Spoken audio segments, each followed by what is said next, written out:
Good morning. It is Eric Previn from the 3rd District, and I am running for the office of Mayor of Los Angeles.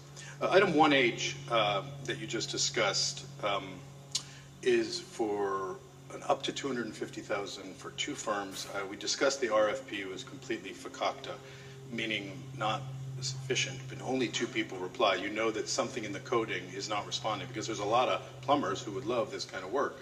So this has been a problem with the Community Development Commission in the past. There was regarding 2H, which is the enterprise rental car, which you didn't hear as much about. Sort of like you guys were talking about the P on the plate. There's also a giant roast beef, and I'm going to speak about that, which is Enterprise Rent-A-Car is the largest rental car company in the world.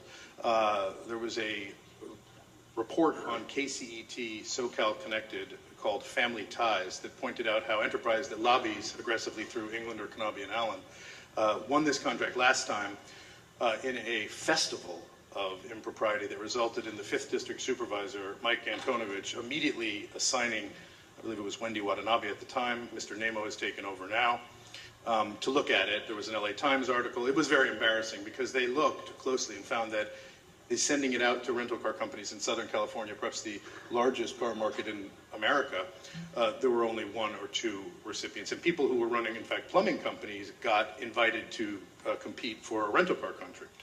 Now, why CDC guys are driving around on rental car contracts is a good question. And this one is for $2.5+ million, and it extends up to 10%, I think.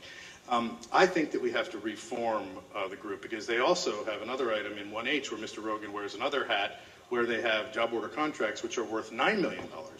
And here, again, the bidding is very murky. And when we had a conversation, Mr. Rogan and I, a few years ago, and I told him 49 cents on the dollar, that doesn't make any sense. We're getting ripped off, obviously. He said, I don't care. So I think we have to challenge this group. Thank you. Next speaker, please.